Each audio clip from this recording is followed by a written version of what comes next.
This program is made possible in part by a grant from the Correct Foundation, supporting organizations and initiatives in the San Francisco Bay Area and Israel that advance educational opportunities, individual freedom, and entrepreneurial values. And by contributions from these individuals and others, a complete list of whom is available from PBS. And by contributions to your PBS station from viewers like you. Thank you.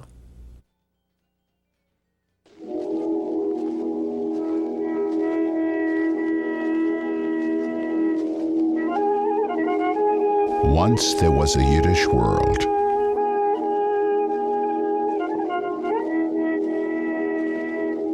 In many ways, it was a good world.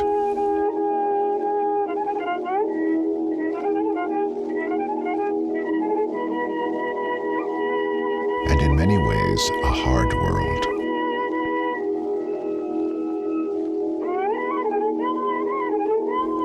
It's all but gone now. Today, it lives only in memory.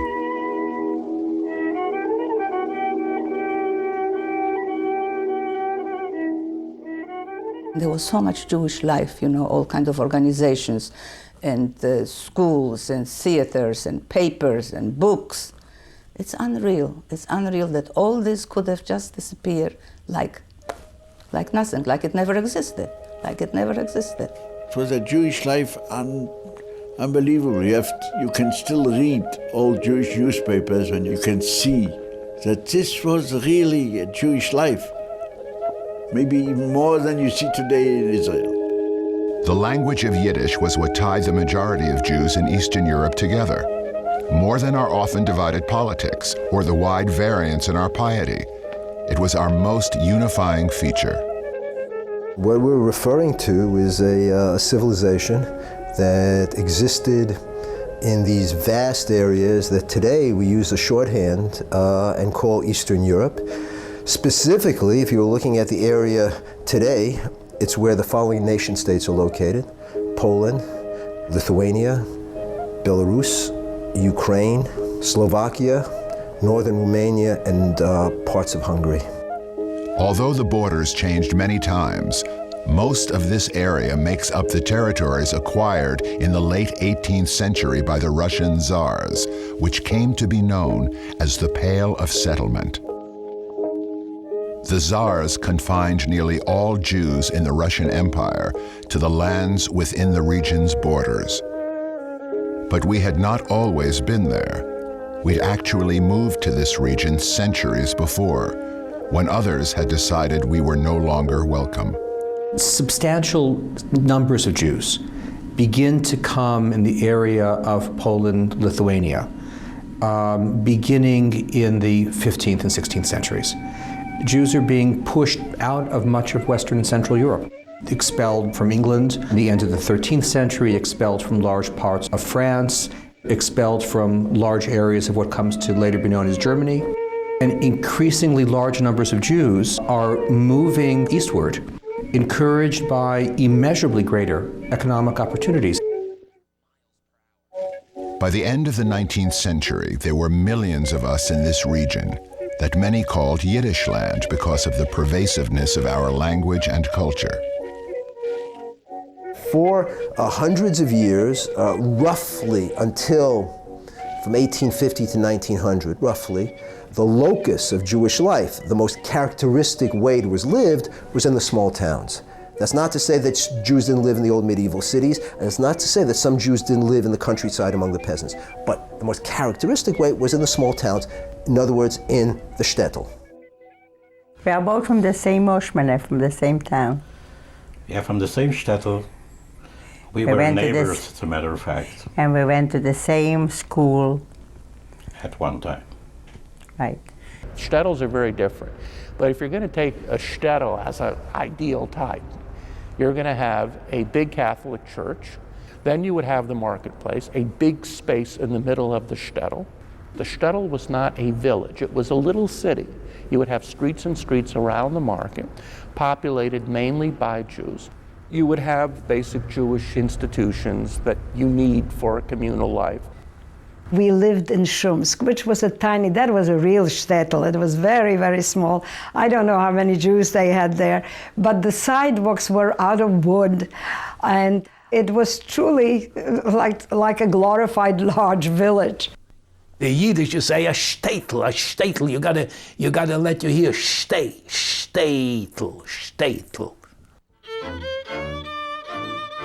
By the turn of the 20th century, however, millions of us were moving in search of opportunity. From the shtetls, we migrated to America and to the larger cities in Russia and Eastern Europe, where we acculturated ourselves to very different lifestyles. I must tell you that our life in Katowice was not less than what I live today in New York, in modern way. Yes, the only reason was we did not have electric refrigerators because it was not available yet. But we had telephones.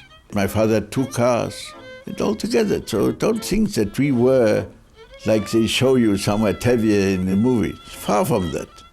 They think, see, we saved you out, we took you out from way to civilization. We were just as civilized and cultured there as we are here. But wherever we lived, most of us remained in our tightly knit Jewish communities. Villa was Yiddish. We lived in our life, Yiddish school, Yiddish clubs, Yiddish theater, Yiddish newspapers, Yiddish journals, Yiddish Institute. I mean, everything was Yiddish. I was born in a very small town in northern Hungary. The name is Szendrő.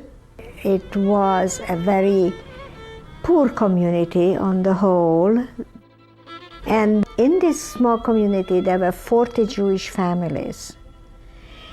What is of importance, I think, is that these 40 Jewish families were really lived very much apart from the rest of the people in town.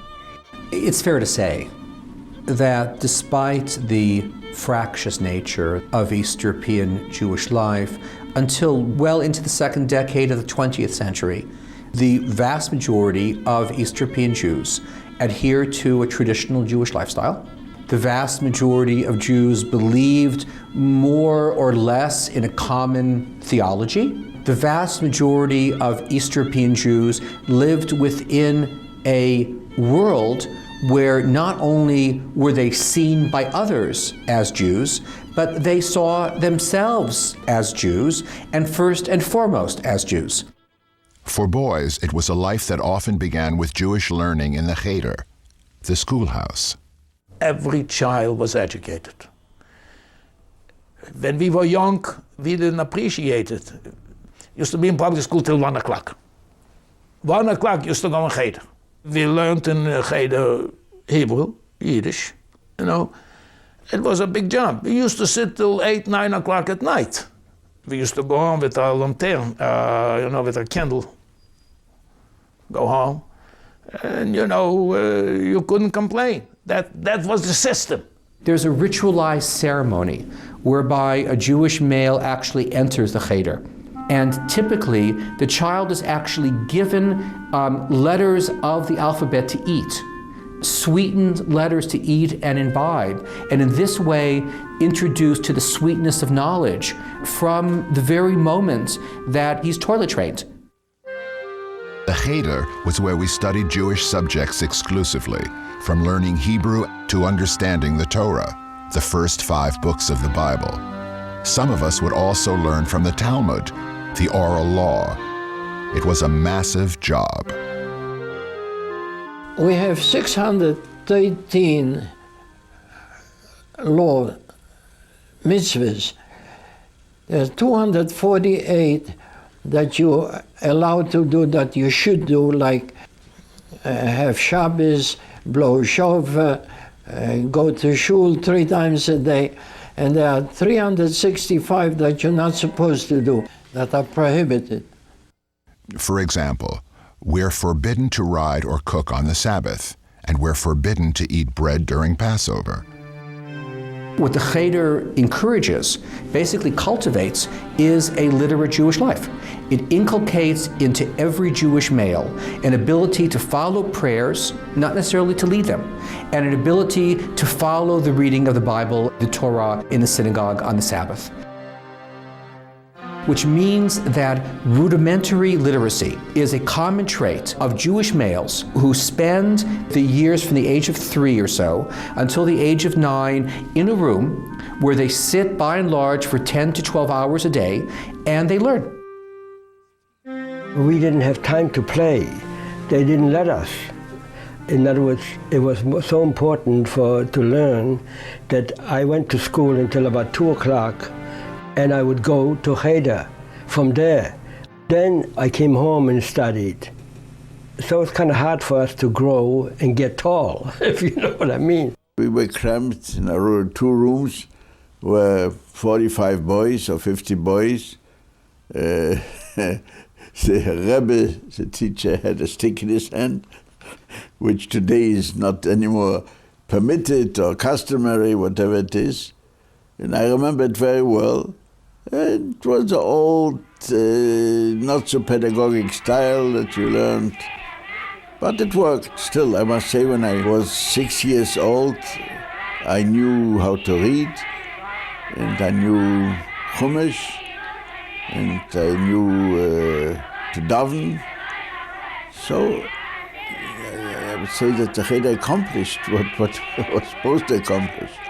Of course, not everyone went to Cheder. My father sent me to a Yiddish school, a secular Yiddish school, Zentrale Yiddish Schulorganisatie, ZYSSCHU. This school was supported financially by Jewish workers, poor Jewish workers. Then we went to a Polish gymnasium, to a Polish high school. But the basic of our education, especially our Yiddish, Jewish education, we got in the Yiddish school. Education had been part of our culture from the beginning. Until the 19th century, Jewish culture was for the most part a constant dialogue with holy books. Now, there were many secular books, and there were many Yiddish books for ordinary Jews. But Jews were in a constant dialogue with whatever religious books suited their level of education and intelligence. The elite would be studying the Talmud in a particularly intense way at yeshivas. Ordinary Jews would study the Chumash, or they'd study the Midrash, they'd study legends and stories. For girls, things were quite different. A few did go to Cheder, but most did not. The rite of passage was only a bar mitzvah for a young man, meaning now entering the congregation and accepting the responsibility of a grown man, the mitzvot and study and prayer. No, that had nothing to do with women, absolutely nothing. While the typical Jewish boy is attending Cheder, the typical Jewish girl is taught the laws of kashrut, the dietary laws, which are very complex, and it falls upon her shoulders to be able to learn the vast array of regulations governing the running of the house. First of all, the milk had to be kosher. How did you make sure that the milk is kosher? That meant that as a little girl, and I remember this very, very well, I would take our own kosher soap and go and make sure that the woman who was about to milk the cow would wash her hands very thoroughly with my soap, and I would be pouring the water, and she could not wash her hands in a dish, but the water had to pour down so that it would be absolutely clean, and then she had to, in front of me, clean the udder of the cow, and I would be there while she was milking to make sure. Of course, many women took learning upon themselves and learned to daven or pray with the Siddur, the Jewish prayer book. When I reached about 12, my mother felt that even though I knew Hebrew when I was a child, and a language if you don't use, you lose, you forget it. So she wanted me to know how to daven, because she always made fun of the people, of the ladies who came to shul, and they looked at, she said, they counted the panes of the windows, because I didn't know how to use a siddur. In addition to a different home life, many of us dress differently, and some of us still do. These Gentile Polish men remember what it was like in their town years ago. I białe skarpetki. Tak. A jak szli do Burznicy, to mieli te takie z tego, nie wiem z czego, z wiewiórki czy z czego mieli. Co na głowę zakładali, no. What I have in my hand, it's called a shtreimel. Why Jewish Orthodox wear it is simply because they still keep on the tradition that their great-grandfathers were wearing 200 and 300 years ago. The other tradition is white socks and black shoes and short pants and a black silk coat. Keep in mind that in Lithuania, Jews didn't dress like that. These outfits are very regional, but the actual outfits, I think, were taken from the fashions of the Polish aristocracy. Nie, przed wojną ja wam powiem, co Polacy, to Polacy, ale jak tego Żyda, no to się poznało. Brody mieli, itki mieli. To zależy, którzy mieli ikci. Tak. Many married women would cover their heads with a scarf, hat, or wig because of the tradition that a married woman shouldn't show her natural hair to a man other than her husband. My mother wore a sheitel, it means a wig. My father had a beard and payas, this means those side locks. My father had a beard, my mother wore a sheitel, and each one of us, 4 boys, had side locks. But we didn't wear it on the side locks, we were behind the ear like I wear today. I now have also the side locks, but I wear them under the ear. And that's considered modern.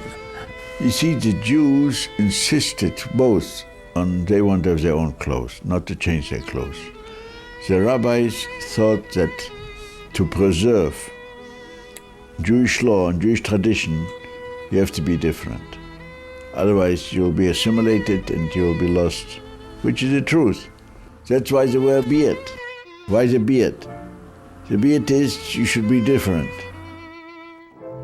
Some men and women balance Jewish tradition with the latest European fashions, especially in the bigger cities. Others, over time, let go of traditional dress. We were already more modern. My mother was not wearing a sheitel. Only when she went to shul, she wore either a shawl or a hat, but she didn't wear a sheitel. Where my grandmother, both my grandmothers, wore sheitels. My own father, for example, who wore always a hat, when he came into the house, he took it off, but he didn't have a kippah. My father was clean-shaven, and he had a well-cut haircut. But along with our external differences, we had communal differences as well. You must know that in whole of Europe, the Jews had to pay taxes. Besides paying, you paid an income tax to the government, a certain percentage you had to give the Jewish community. That was enforced by the government, which was legal. It's not a voluntary thing that you give. From this budget, you paid the rabbis in the community, you paid for burials. There were many Jewish which were paid from that. The word for that is kahila. Now, kahila means the council that runs the Jewish community. Another one of the glues that hold this whole thing together, tzedakah, which is poorly translated as charity. The word in Yiddish or in Hebrew implies justice. How the structure of the shtetl was to such a degree that it covered actually and provided the community with every social need, spiritual need, educational need. We always gave tzedakah, which is charity. If somebody wants it, you give it to him, if it was whatever you can afford. Friday, My mother would send me with a challah to a family, every Friday to a different family that they should have for Shabbat. For holidays, I remember she would send me for the poor families, to those who didn't work, with charoises she would make for Pesach, and she would send out little pieces. So, you know, they didn't have to say anything to me, but they conveyed in their behavior that this is what you have to do. Poor people who came to the town from somewhere else and didn't have where to sleep, they were provided with a bed. These were people sometimes who came from different villages or different towns and needed the help, so they came to their Jewish homes and were hoping for some If you had tzedakah. nothing, then you would cook them a meal, give them a hot soup, but, you know, people always... You couldn't send them away without giving them something. As the Torah says, there will never cease to be needy ones in your land, which is why I command you, open your hand to your poor and needy kinsmen. Don't go away. More of A Yiddish World Remembered is coming up. But first, please take a moment to support your public television station. What a wonderful program this is. I hope that you are enjoying it as much as I am. Hello, I'm Steve Futernick, and it is my pleasure to welcome you, hopefully, as a member of this public television station. I ask you to think about all of the marvelous work that went into bringing this program, and there's much more to come. Think about how hard people worked to get all of this archival footage, to get all these photos put together, to get the interviews together. All of this to perhaps remind you of your own history. I know it's reminding me of my family's history. My father came to this country many years ago. He was an immigrant from a small place called Sokolivka near Kiev in Ukraine. At that time we said Russia. And he came to this country but did not want to talk about life back in Russia. He only wanted to talk about life that began in this country. And throughout his life here in this country, my brother and I would always try to squeeze out a story here and there so that we would have that history. We are hungry for that. Our children, our grandchildren want to have that history. A Yiddish World Remembered is doing just that. It's helping you do that job, perhaps. Perhaps there are stories that you have to share, stories you would like to tell. This is a program that is a wonderful starting point for all that. We have the video of the program to thank you for your membership pledge. In fact, we have a wonderful combination gift you see right there. The video, which has 20 extra minutes of programming that we don't have time to bring you today. We'll send you that, plus a marvelous book called Poland, Jewish Life in the Old Country. Gorgeous photos. Both of them for a $200 pledge, the book alone for a $120 pledge, the video alone for a pledge of $100. Or if you'd like a CD, a wonderful CD of klezmer music, Leon Schwartz is a klezmer violinist, we will send that to you if you'd like for a pledge of $75. Grab your credit card, come to the phone. It's the fastest way to become a member, but please do it right now. My pleasure to introduce you to my colleague, Mary Hobart. Thank you very much, Steve. And if you're watching this program tonight, perhaps you've been watching your public television station for months or years in the past, and you've never stepped up to support your public television station. Well, I hope you will do it tonight, because tonight's program is just one more example of a great tradition, a decades-long tradition of programming, thousands of hours coming to you every year. Whether you watch this show as the first time, or whether you watch children's programming with your children and grandchildren, perhaps Nova and Nature, science and nature programming, Masterpiece Theater, the news every single night. You pick the programs that you want to watch. Aren't they worth a membership pledge of support to your public television station? They have made a commitment of service to you, and they have extended themselves to bring you this wonderful Yiddish History Remembered tonight. It's your opportunity to come on board. It's your opportunity to bring your credit card to the phone. And we have wonderful ways of saying thank you when you do that. We have the collection that Steve talked to you about, the wonderful photographic book, Poland. You see it there. It is 160 pages of beautiful black and white photographs that tell the story of Jewish life in the old country. We will also include the VHS, the show that you're watching tonight. You can get the book alone for a pledge of $120, the VHS alone for a pledge of $100. And we have the CD, the music that you're hearing, 7 songs from this CD in the show you're watching tonight. You can request that when you make a pledge at the $75 level. The important thing is to come on board. Become a member right now. Your public television station needs you more than ever before. Make that pledge, and we're waiting for your call.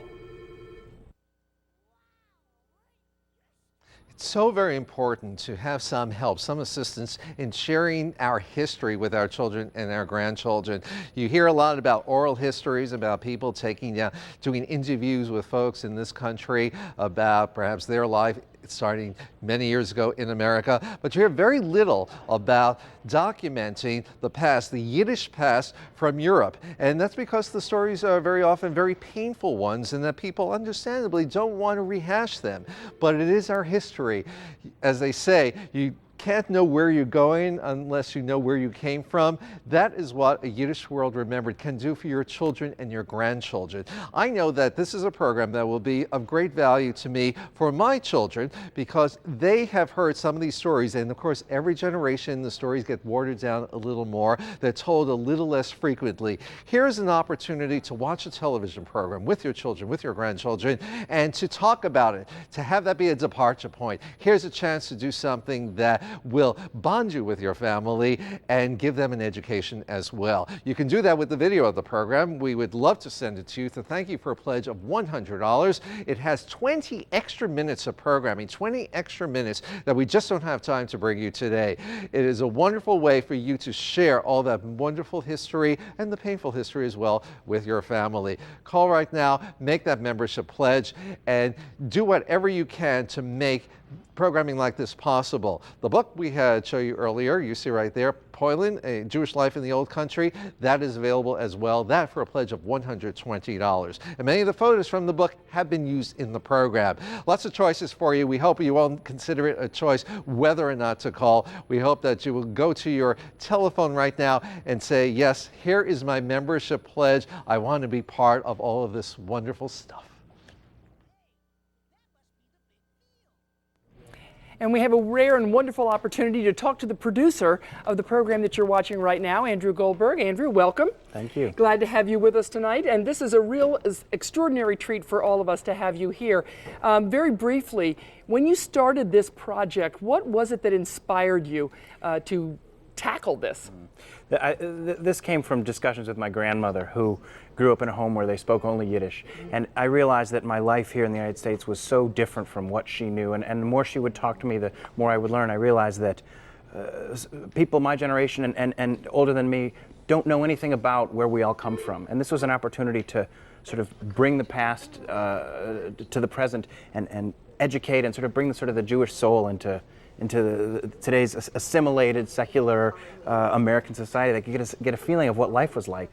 Well, we appreciate it very much. Thank you so much for bringing it to us. And thank you if you're one of the folks who have already pledged to this public television station. This is your opportunity perhaps to be as inspired as Andrew was when he started this project many, many months ago.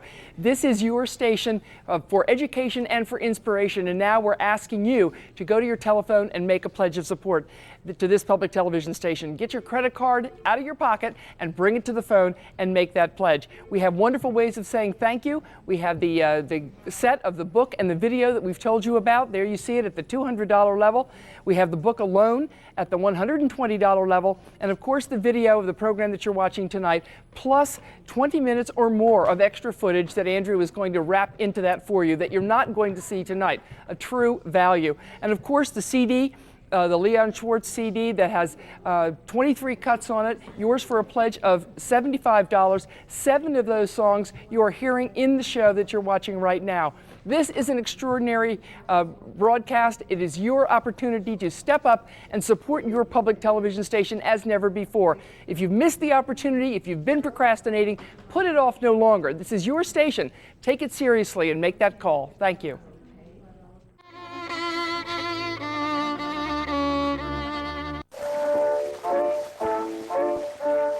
As Jews in Eastern Europe, our professions cover just about everything.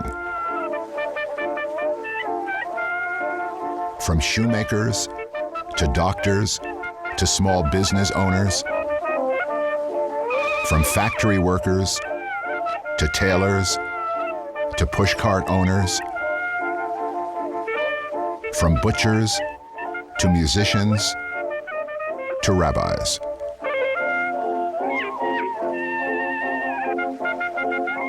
We also traveled between shtetl and village, between Jew and peasant as the middlemen and women who helped the Eastern European economy run.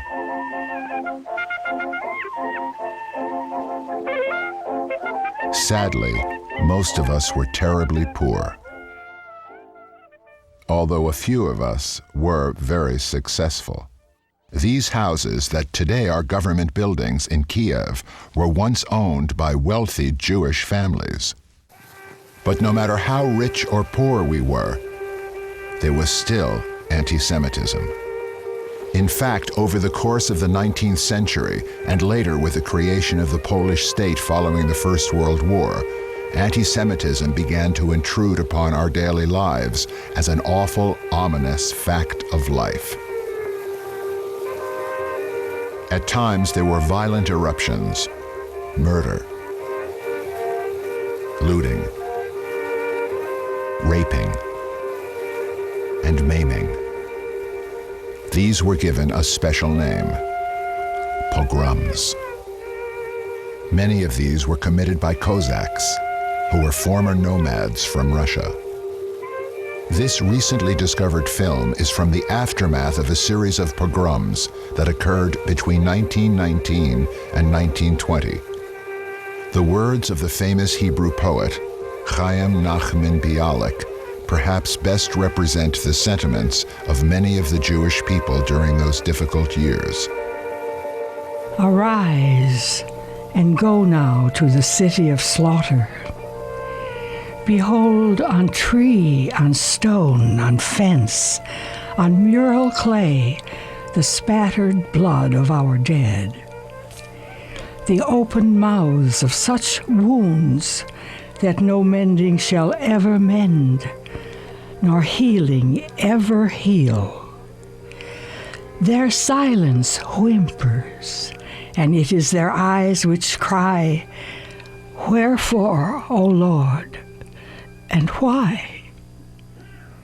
It is a silence only God can bear. They used to chase us, say, Żydzi do Palestiny, means Jews go to Palestine. Yeah, very bad, very bad. They are anti-Semitic. I had a young Polish, very handsome little guy with blonde hair. We were friends. We lived in the same street and the same house. And one day there was a garden with cherries. So we both went on the trees and we had some cherries. And then he got some blood on his finger when we got down. And he said to me, David, take some blood for Passover. You know what I mean? They said that the Jewish people are putting in the matzah Polish blood from children. So he said, take some blood for it. It was a joke like. I stopped talking to him. Once my classmates decided that they would put lard into my mouth, because for Jews to touch lard, pig, meat of that sort was impossible. By that time I wasn't completely kosher, but I wouldn't let them know that. And 6 of them held me down and tried to put that lard into my mouth. They didn't succeed. The teacher didn't look as if he didn't realize what was going on. They kept telling me that. He says, a few years from now, you won't even be around. It was so tough to be a Jew. My father would take a train to his business. So he would wear a beard, and many a times he would come home on the train. The college students would beat him up. And every time I think about it, I'm bitter about it. And that's why people say to me, why didn't you switch religion? I always say, why would I want to do that? I got enough trouble with my religion. Why would I want yours too? So I was already trained that once I leave the school, they'll attack me. for no reason, for the only reason that I'm a Jew, that I was born a Jew. So I used to be trained. I took 2 kids together. You know, I was husky and always strong, and took them, smashed their heads together. I'm not kidding you. They never forgave me. See, I even remember the name Kokoszynski. And this, what can I tell you? It was a bitter life for Jews, and bitter. But if the external world increasingly presented grief and problems, there was the Sabbath, the day of rest. When it came Shabbos, the table was covered beautifully with challahs, with dishes, and the poor person or the wealthy person. On Shabbat, they were all wealthy. You know, I still remember the clothes I wore for high holidays and for the Shabbat, because we had so few. But the shirt had to be very white, and it had to be always crisp and well ironed, and my skirt had to be navy blue and pleated, and my socks had to be white and come up right on, knee high. I even remember the shoes. Shabbat always began with the lighting of the candles and prayers by our mothers, which in Yiddish was called benchen licht. Friday afternoon, whatever the time, you have to bench licht. Everybody was benching licht. A Jewish woman, she got married, she bench licht. Devorah Gershon-Gorina, who is 105 years old, has bench licht for over 80 years. Baruch Hashem, from when I was married, I bench licht. Only in the Holocaust, I not bench licht now. Or ich hatte der neue Leine Melech Oilam, Hansche Kiddishuni, bin mit 2 Sowjetsen wohnen, Leadlit Meir Shel Shabbos. Amen. Amen. The Friday night, the smell of the gefilte fish on the whole shtetl. Everybody was baking and cooking and bregling, as we call it, and making sure that the Shabbos, perhaps all week long, most of the people did not eat meat because they couldn't afford it, or fish. But for Shabbos, they tried to have everything, and a kugel, and a chont, and everybody was sitting around and eating. And my father used to come back from shul on Shabbos, and had a little bramfel, and he had his friends coming with him, l'chaim, wishing one another. It was part of a deal. We were a big family. Singing on Friday night our songs. Zmirot, you had half the town was around our windows. We were preparing for the Shabbat for 3 or 4 days out of a whole week. And being a girl, that's where I was focused on. But then the reward came Friday, after the house was all cleaned and smelled clean and everything was so beautiful, and my mother would take out the white tablecloth that was only for Friday night, and she would take out her candlesticks, and these were moments that we were very much looking forward to. And it was very solemn, it was very beautiful. My brothers would go to temple with my father, and my mother and I would be setting the table, and when they would come home, as if all the ugliness of the world had disappeared. In the old country, the mothers also had from certain things fun. It's not fun. They call it in Yiddish, it's befriedigt. She was satisfied from inside. But I'll tell you from my house, for example, Friday night. We used to come home from shul. My father used to make Kiddush. Then my brother used to make Kiddush, and then I made Kiddush. It was just a natural thing.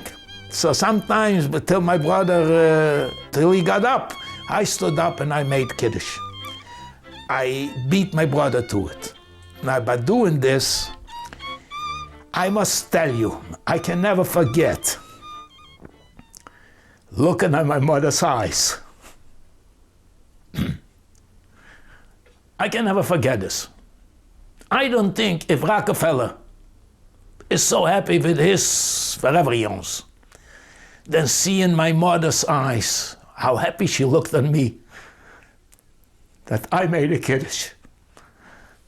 This was a satisfaction. This was something this was a part of life. It's hard for someone to understand this, but if you're there, you see it and you realize what this means. Saturday after shul, like at 2 o'clock, there was a midday meal, and I had to be, no matter what hot date I had to be there. One of the great traditions of Shabbat was the hot meal called cholent. Like a peasant stew, it was made so just a little meat could feed the whole family, and with its wonderful taste and aroma, combined with the joys of Shabbat, it would mask our poverty.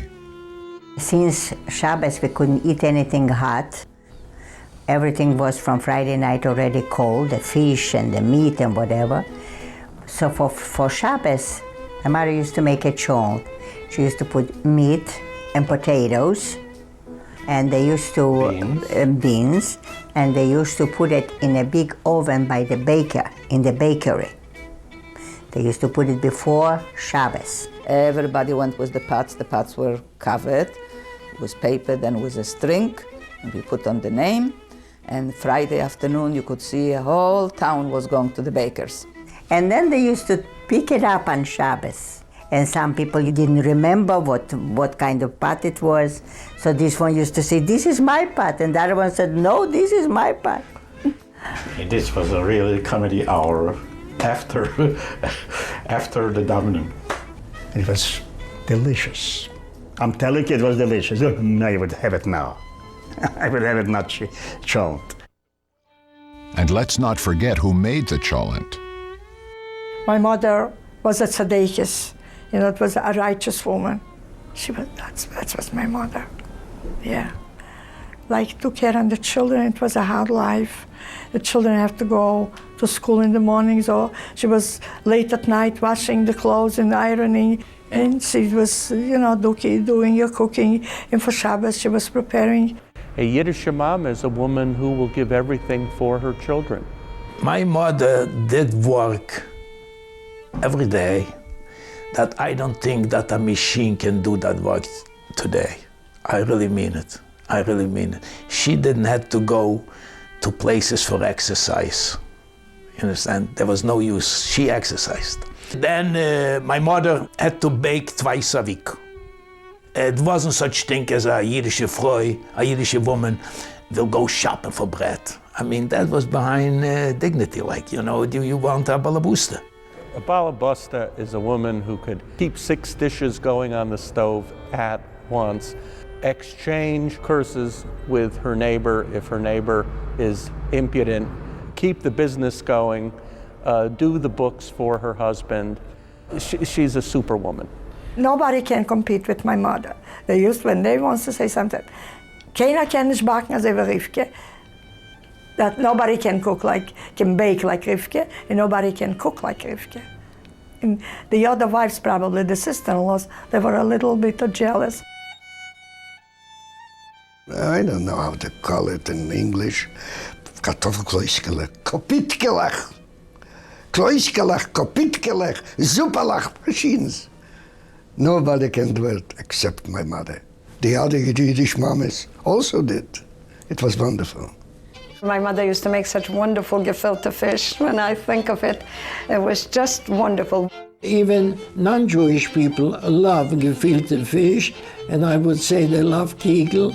And I had plenty of non-Jewish people, guests, and they ate and they loved the food. She made the most wonderful kreplach and pierogi. Till today's day, her cherry pierogis are like a dream in my mind. Latkes, oh latkes. My mother made latkes, I ate latkes, and after the 6-7 latkes, 8 latkes, I was sick like a dog. But it was good. This is Yiddish food.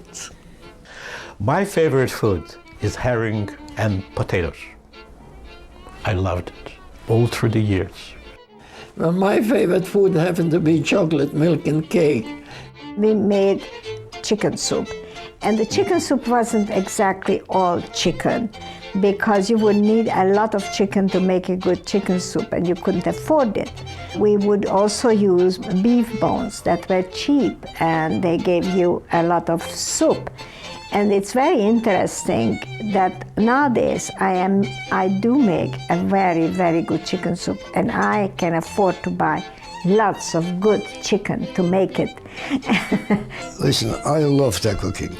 And when I got married and we came to America with my wife, and she was my wife, you know, passed away. She was a doctor. She never cooked. And I begged her, come on, go to school. Somebody should teach you how to cook. Because I loved my mother and I love you. Give me the mama's cooking. But she never did, never did. But I dream of it. Don't go away. More of A Yiddish World Remembered is coming up. But first, please take a moment to support your public television station.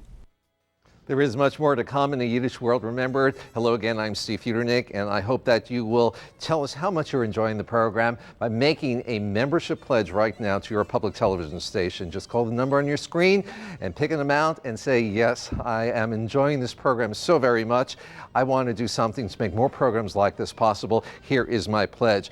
All those wonderful, wonderful foods being described, and they never mention my mother's specialty, and that's knedlach, matzo ball. She makes the best. My mother always says that she thought her mother would live forever, and she never paid attention and never learned to bake, especially as well as her mother could.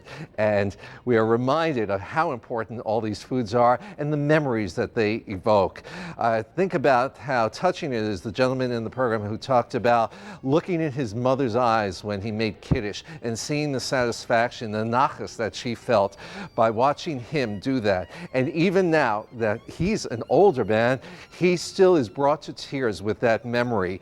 This is what we can do so very well with television, public television. Your public television station does it especially well. And we ask you to validate that by making your membership pledge, by joining us, by saying, here is my contribution. I want to be part of all this. We would like to say thank you to you. We have many different thank you gifts that are available related to the program. We have the video of the program, and we have a wonderful book. As you see right there, a combination. The video is the program you're seeing today, and there's an extra 20 minutes that we don't have time to bring you. We will send you that, as well as this marvelous soft-covered book, Poilin, on Jewish life. Many of the photos that you are seeing in the program came from the book. We'll send both of them to you for a pledge of $200.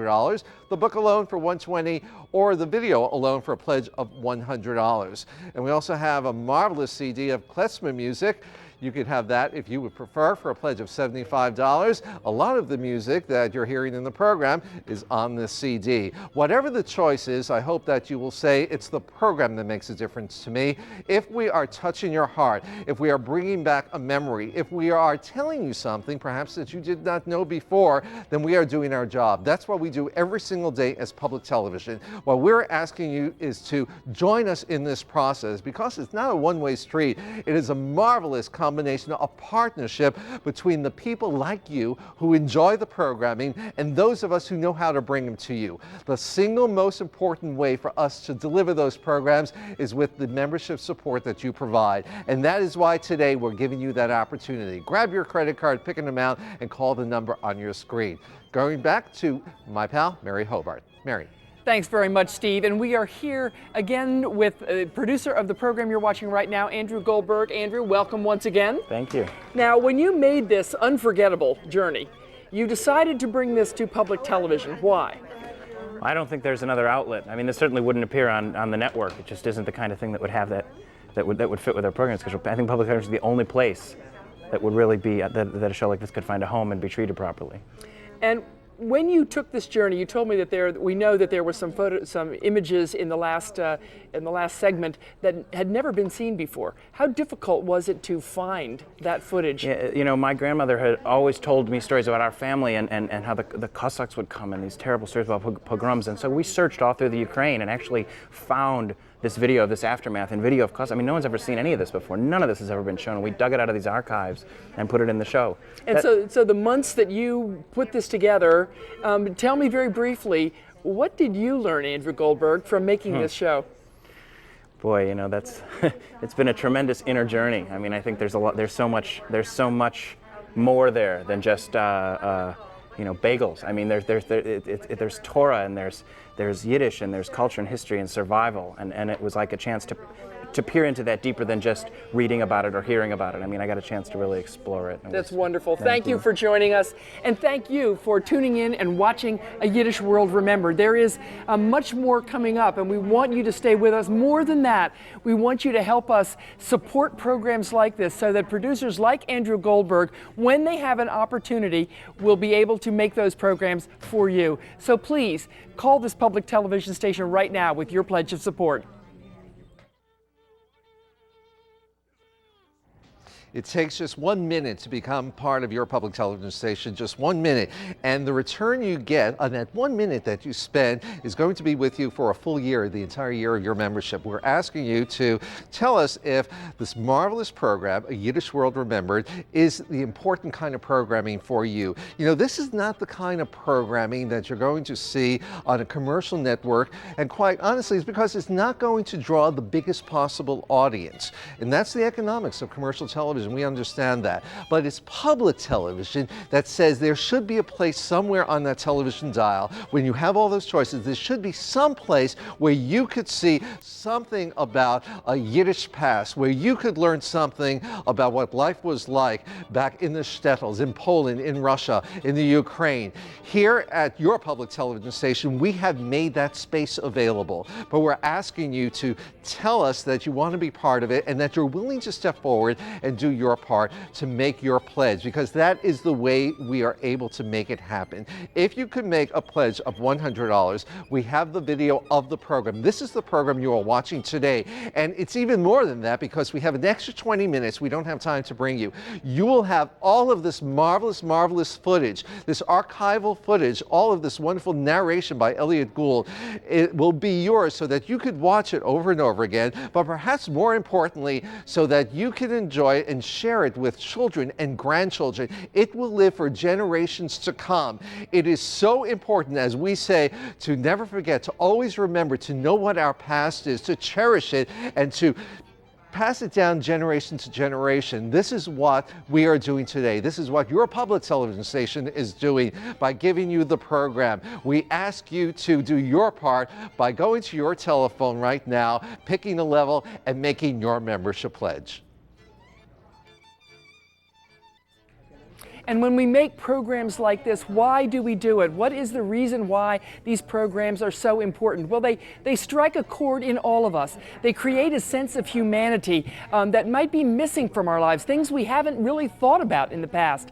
And you know, public broadcasting has brought you many stories like this. They have explored the rich tapestry of our culture that is America. We have explored the Armenian Americans and the Greek Americans and the Irish Americans and the Italians and the Germans. We have done all of those programs for you because folks just like you have stepped up and said, this is important. It's important to my understanding the world in which I live. And as that world becomes much more complex, understanding is the one key that helps tie us and bind us all together. So if this is of value to you, if this is something that has really touched a chord and struck a sense of humanity in you as you're watching this program, I urge you to go to your phone and support this public television station. You are the only one whose voice we have not heard yet. You are the only one who can make sure that when the next program comes along or the next inspiration comes along, we can make it happen. Bring your credit card to the phone and make sure that that's the way it is. And when you make that pledge, we'd love to say thank you with the premiums, the thank you gifts that we've organized for you tonight. There you see the marvelous book and VHS combination, the program you're watching right now, and that 160-page book, paperback book of photographs. If you'd like the book only, Poland, Jewish Life in the Old Country, yours for a pledge of $120. If you'd like the video alone, we can bring that to you for a pledge of $100. $75. And of course, don't forget the marvelous music. You're hearing just clips of it. You've heard it in the show. This is yours for a pledge of just $75. A full collection of klezmer music by Leon Schwartz that you will hear as you watch the show. It is your opportunity to do something very, very special for your public television station. Please do it now. Back to my colleague, Steve Futernick. It was such a hard life that people left in Europe. It was such a difficult time. I know that there are intermittent stories that we hear in my family about just how hard it was. But my father was always reluctant to talk about it. For him, life began when he came to this country, and I'm so proud of him for that. And he took pride in being an American citizen, but we still wanted to know. My brother and I wanted to know. We wanted to know, even if they were bad stories, difficult, painful stories, we wanted to know what it was like, even if we could piece together some of that history. A program like Yiddish World Remembered does that for us. It gives us that history, and that is why you have the opportunity right now to share some of your thoughts and become a member of your public television station. Here's the book. We've been telling you about the book for a pledge of $120. I just want to quickly show you some of the photos that are in here. They are absolutely mesmerizing. Just beautiful photos. And there's marvelous, two old gentlemen. We have photos like this in my family. We have we always call them the Smith brothers in my family because of the long beards. They are great-grandfathers.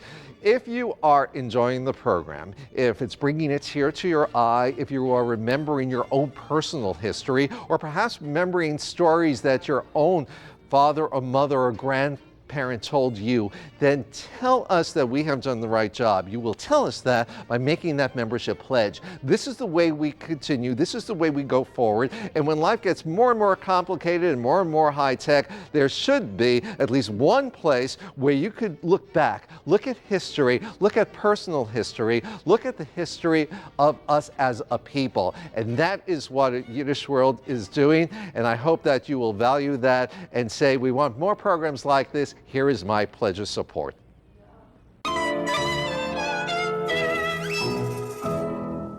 This program is made possible in part by a grant from the Correct Foundation, supporting organizations and initiatives in the San Francisco Bay Area and Israel that advance educational opportunities, individual freedom, and entrepreneurial values.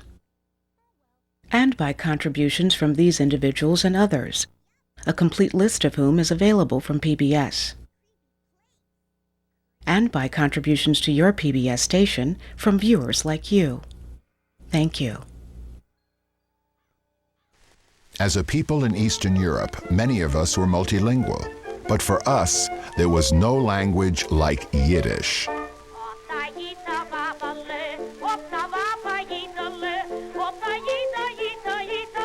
As the Yiddish writer Isaac Bashevis Singer said when he accepted the Nobel Prize for Literature, Yiddish language, a language of exile, without a land, without frontier. There's a quiet humor in Yiddish and a gratitude for every day of life, every crumb of success, each encounter of love. Yiddish is not only a language of communication. Yiddish is not only a language that you know, you understand. Yiddish is the soul of the Jewish people. They say that you don't speak Yiddish, it speaks by itself. That's what they say. Yiddish redt sich allein. It talks by itself. Sometimes I want to speak English, but comes out Yiddish. In Eastern Europe, it was Hebrew we used for prayer, often for study, and increasingly into the 20th century for speech. But until the 1900s, no language ever matched the impact of Yiddish, the dominant language of the Jewish people in the region. Yiddish has words that express feelings like no other language. Words like tzidder, to be so nervous you vibrate inside like a boiling pot. Or kweln, to hum with pride and happiness for someone else. Or farbissen, to be so dour one has all but turned to vinegar. And from Yiddish came countless sayings. When the Bubbe wollte gehabt reden, wollte sie gewinnen a tramway. Means, if a grandmother would have wheels, she would be a trolley. Als ein Narr warf da rein ein Stein in Wasser, können kein 10 Chachomim nicht herausnehmen. If a fool throws in a stone into the water, 10 clever people cannot take it out. It's a great mistake to think that Yiddish is a corruption of German. Yes, many of the words are the same as German, but Yiddish really broke off from German hundreds of years ago, and it developed its own word order, its own inflections, its own spirit. It's a language which has a Hebrew register, it has a Slavic register, and you can use the tension between, say, the Germanic and the Hebrew to make something either holy and important and exalted. As they say in Yiddish, die Welt ist nicht hefker.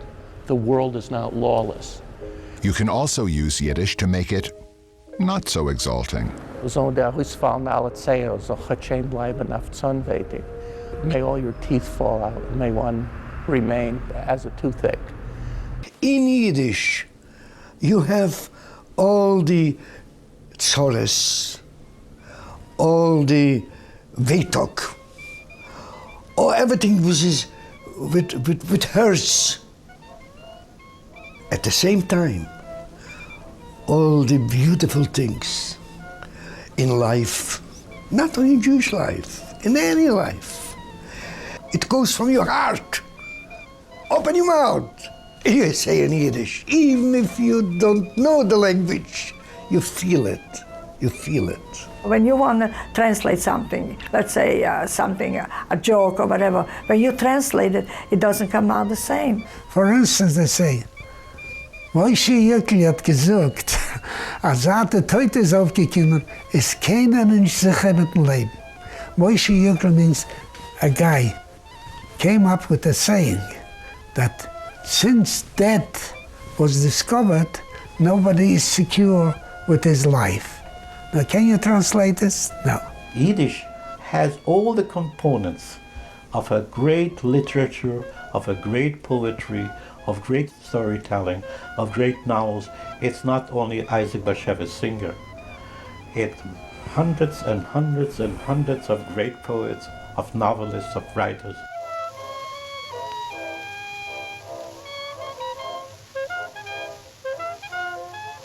In addition to books, we had countless Yiddish periodicals. You had in Lodz itself 3 daily Jewish newspapers. You had in Poland 24, I think, Jewish dailies. That means something. You start to see how many dailies are in New York altogether. You have to take 2 or 3. And before the war, you had 24 Jewish just in Yiddish. There was also Yiddish theater. We had visits from the Vilna Gruppe, which was a very famous. Ida Kaminska once came to town. And then from Warsaw, there was a Warsaw group. And from Lodz, once a group came also. My father caught the bug of the theater, and then we had theater produced in town. Around Yiddish grew a culture intertwined with almost every aspect of our lives. Focus, for example, on the role of music and the role of what in Yiddish is the nigun, or in Hebrew, the nigun, the tune, the wordless melody. This is the entire society. Things are done to a melody. Things are done to a nigun, and people talk like this, and then move their hands like this. That sing-song tone. Oi, something bad happened. That the oi is a piece of a soundless tune. Beyond the soundless tune was real music. Shabbos Yontif in Rosh Chodesh darf nicht dort für sich allein. Music played an enormous role in Jewish life because it was an expression of feelings, of emotions, and of fears, and of the life as it was lived and believed. Is dort der Umet es beit nit keiner, in ihm nur ich, die Liebe ist dort, mein Nähre tu mit, es brennt und löscht, kein Mol nicht heus. Music had always been a major part of being Jewish, but it became even more so with the emergence of Hasidism. Hasidism is a movement which, using the language we use today, you could call a revivalist religious movement. It's a movement that developed in this Eastern European world, specifically began in Ukraine in the end of the 18th century, and then it spread to Poland, throughout Galicia, and at first it was struggled against very intensely by the existing Jewish leadership, but by the mid-19th century it had become mainstream Judaism in most of the areas of Eastern Europe. It was a movement that stressed song and dance and direct experience of the divine in a kind of ecstatic way. They sang a lot, and I grew up really in a house with a lot of songs, and they were dancing and singing. It was so nice. Shabbos Oktober, Toises Vermevers, Shabbos dort eine. Hasidism are led by rabbis, Hasidic rabbis, and they had a strong influence on our life. And the life was, everything was dependent. What the Rebbe said and what the Rebbe did and what the Rebbe advised. That was the main part of our life. My father spoke every day by phone with the Rebbe and asked his advice on various things, personal and non-personal. And a Hasid will do even more than what's written. He'll do a lot of things that will prevent him from making a sin. Hasidism, however, made less of an entry into parts of Lithuania, especially Vilna. One day, we saw on our street a young man in white socks with a black hat with the bass, with the telescope out. So we were running after him. He came from Krakow. So for the first time we saw a real Hasid from Poland, from Krakow. We didn't have the Hasidim. For us it was like he came from the moon.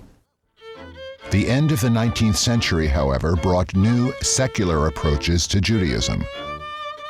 By the late 19th century, you would find Jews beginning to wrestle with what their future will look like. Whether there's a future for Jews here in Russia, whether the future for Jews will be elsewhere, and if elsewhere, where.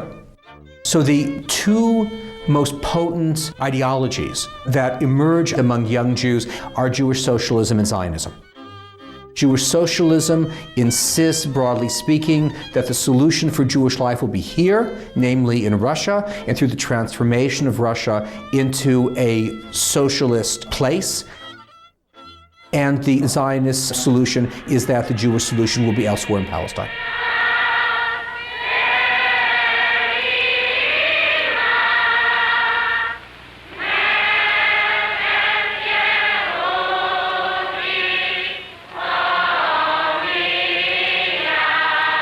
My father was the adherent of Hitadrut Pola Zion, which was a labor Zionist organization, and Zionism became his entire life.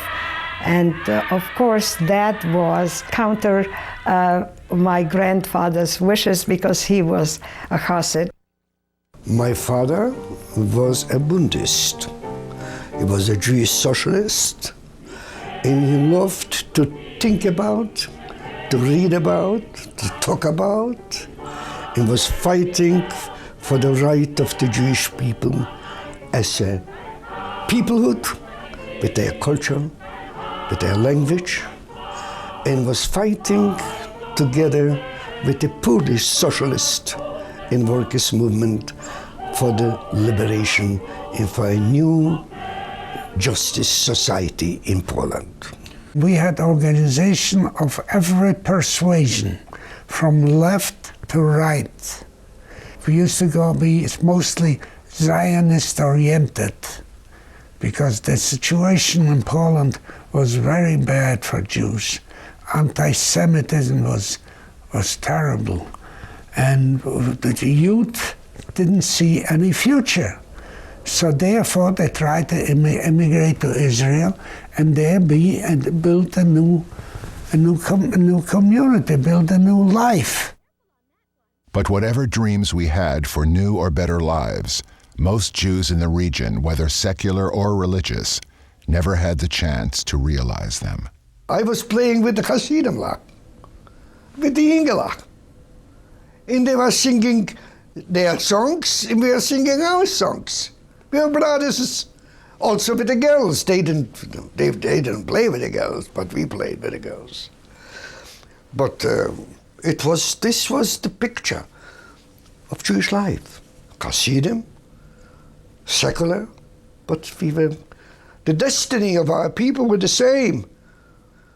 They ended in Auschwitz, in the crematoriums.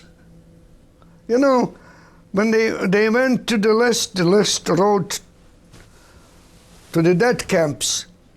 From one side is a Chassid with Pealach, and on the other side is a secular Jew from our school movement. And they had the same destiny, dead. Of course, we are one people, in solidarity, in life and in death. And no matter how terribly antagonistic we were, the world was to us, we still wanted to live. Even we knew we lost my mother, my father, my brothers, sister, aunts and uncles, everybody. But we wanted to go on. We wanted to live in the worst black days in our life. We were singing. We were singing. We were singing. Gehen ich keinmal in den letzten Weg, because there is a road that we hope to go. Wohin soll ich gehen? Wohin soll ich gehen? Wohin, wohin? Wohin soll ich gehen? That's a beautiful song where it says, all the doors are closed for us. Where should we go? When I remember what I am, lost meine alle friends, the parents, the brother, the king, the sister, mein heart kann nicht bear.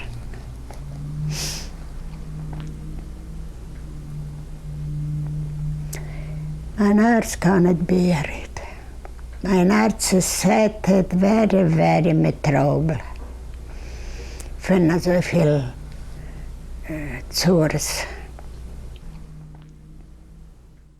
Our God, full of passion, full of mercy, please remember to take the souls of those who have been killed by the hand of the Nazis and their helpers, that they should rest in paradise, in Gan Eden, and bring peace upon them, upon their souls, and may they return in time of resurrection to Jerusalem back again.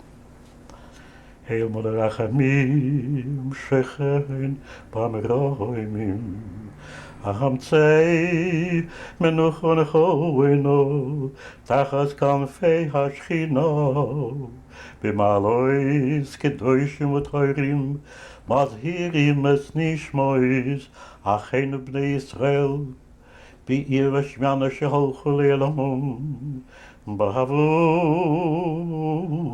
Shekol HaKol Noitim Tokvet As Koresh Nishmoi Seichem, Began Eden Tehem Nechoseyem, V'Yanocho V'Shalem HaMishkavo, V'Nema Amen. Today, in most of Eastern Europe, there is little left of this world. So many towns once filled with Jews have virtually none. Where mezuzahs once proudly signified Jewish homes, only holes remain in the doorposts.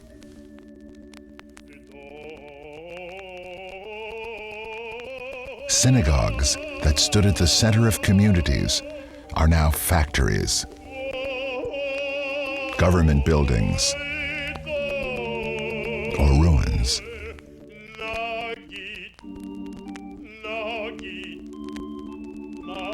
Only trace remnants of Yiddish can be found in cities once teeming with Jewish businesses. But fortunately, with the fall of communism, Jewish life has become visible in some areas.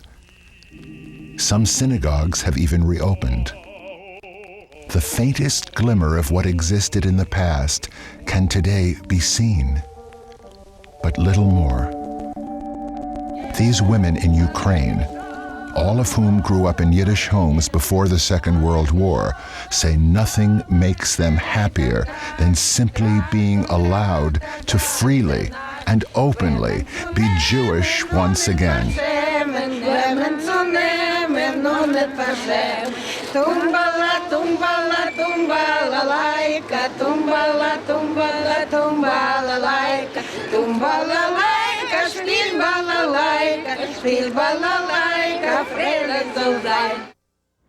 You think about how wonderful the music is and what a wonderful history we have. The most sorrowful music and yet the most joyful music. And we brought you both of those in this program. If you are enjoying the program, if we have done something important for you, bringing you a program that matters to you and your family, I hope that you will stand up and be counted right now by becoming a member of your public television station by going over to your phone, grab your credit card, it's the fastest way to become a member, and dial the number on your screen and say, yes, I love the music, I love the history, I love the culture, I love what this program has done for me and my family, and I want to encourage more programs like this. I always think back in my own childhood, when I think about the music, I think about being with my cousin Claire and walking past groups of men. Sometimes we would pass them and they're singing along, and my cousin Claire would start singing at the top of her lungs because she knew all the Yiddish songs. At that time it was very embarrassing. I look back on it now with very warm memories because music is important to us if we have done that important thing for you, and that is talk about our history.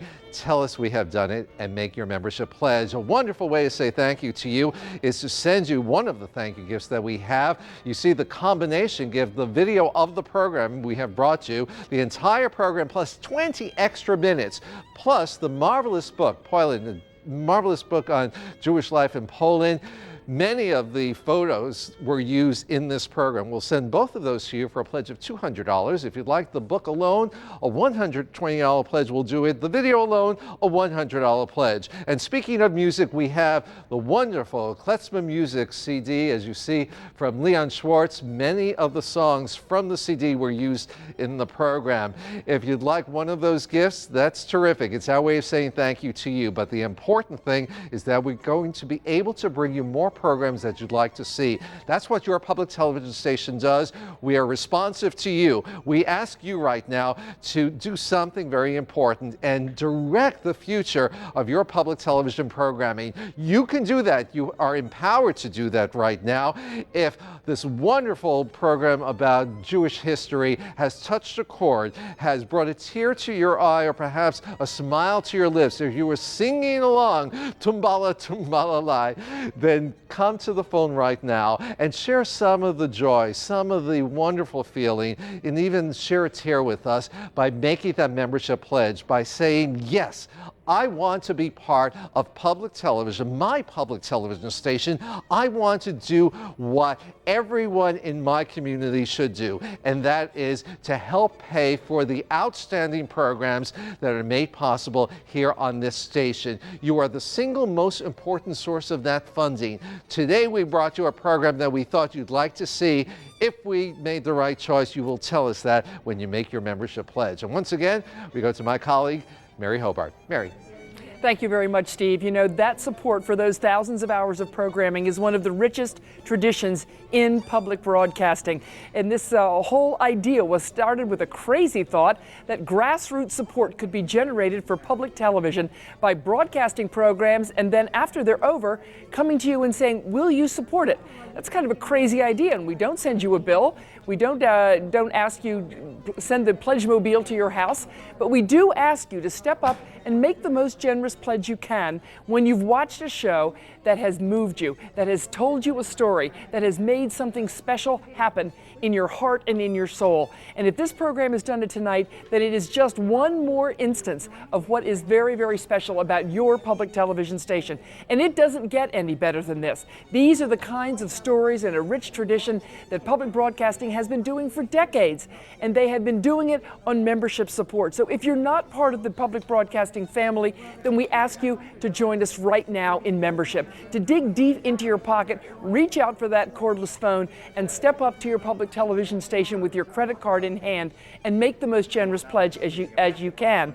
We have wonderful ways to say thank you, and before I show you that slide, I want to show you some sections of this book. This is Poilin. This is the book we've been talking about all night, and this is the section of the book that talks about these the Jewish community in Russia at work. And there you see some wonderful, unforgettable faces. They rivet you, they draw you in to the pictures, and there you see a gentleman who has turned from his work to say, as if to say to you, yes, I'm on public television, and I want you to support this station. We have a wonderful shot of some young ladies doing embroidery, doing women's work perhaps in that day and age. But once again, these are just examples of what you've seen in this video tonight. If this has moved you, if it has taken you on a journey and you have found a part of yourself that perhaps was yet to be discovered, then we ask you to go to your phone and make a pledge. That book can come to you, Poilin, for a pledge of $120. We have a wonderful array of gifts at the $200 level. We have the book and the video. We have the klezmer music for a $75 pledge. The important thing is that you join this process called public television. We simply cannot do it without you. Call us right now. We saw in the program that so many of the towns are gone, so much of the life that was brought to you in the program, that was documented, isn't there anymore. I have a personal response to that. My father, who had come from a very, very small town of Shtetl, Sokolivka, near Kiev, and he had come 1919, 1920, right around there, and he had never, of course, never gone back, never heard anything about it. But late in life, just about a year before he died, and that is 19 years ago, he went in to have a pair of shoes repaired in his neighborhood, and the young Russian immigrant was the shoemaker, had just come to this country, and turned out he came from the town next to the town that my father grew up in, and he was able to tell my father what the area was like, what was still there, what wasn't there, and it was a marvelous way to be reminded of what that history was, of the good times in that history. Not everybody has a story like that, but the program we are bringing you today is giving you that history, is reminding you that, and that is what public television does very well.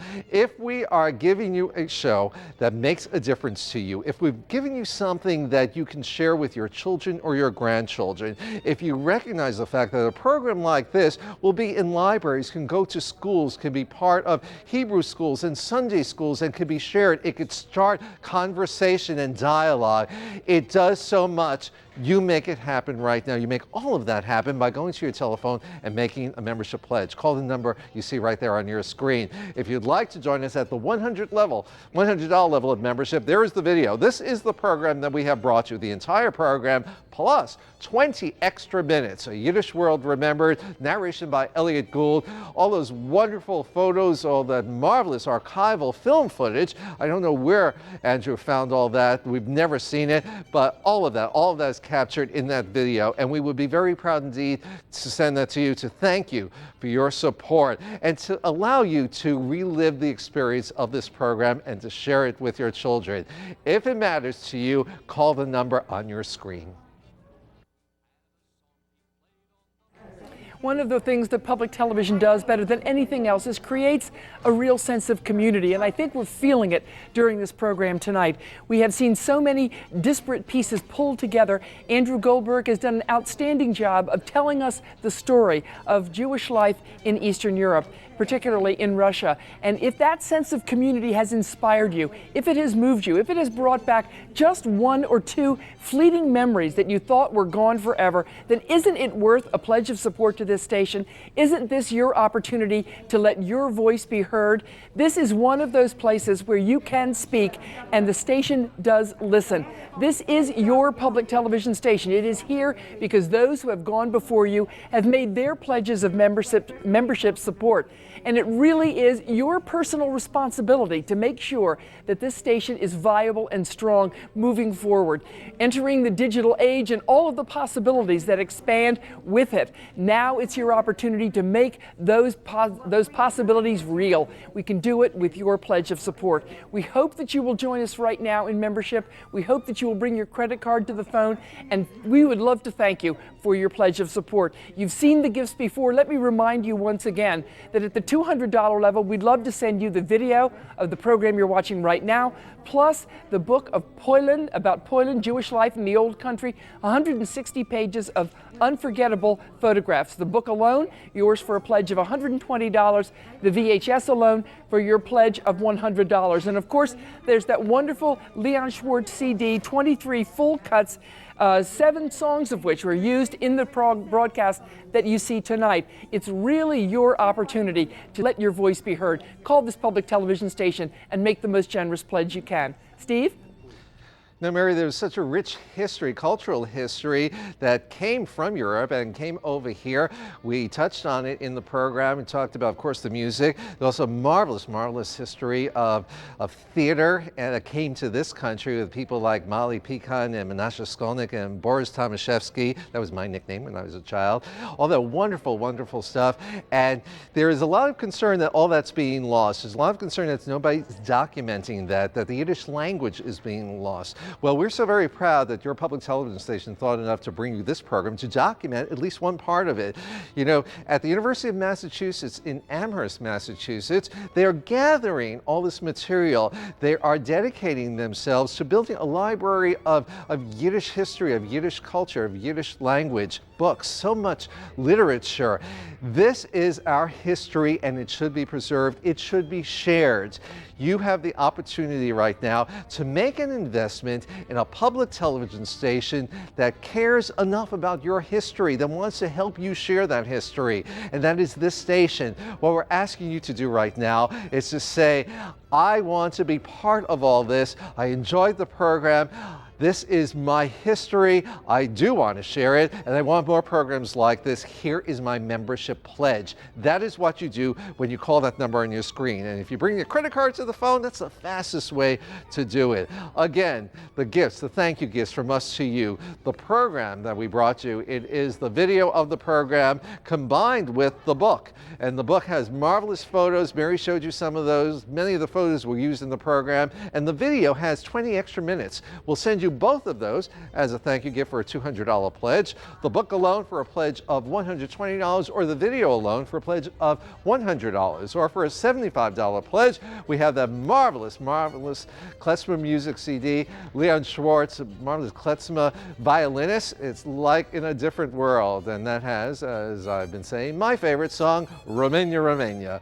One of those thank you gifts probably will please you, but what will please you more than anything else is if we give you more programs like the ones you want to see, like the one that we brought you today. That is what this is about. You talk to us, you make a vote, if you will. You are giving us the affirmation of the choice we have made today. You tell us that you care so much about the program, not just as a passive viewer, but you are willing to get involved and make a contribution to make more programs like this happen. That is the way it works in public television. That is the way this station exists. You have the opportunity right now to let your voice be heard, to speak up proudly, proud of your heritage, proud of your public television station. Make that call, won't you?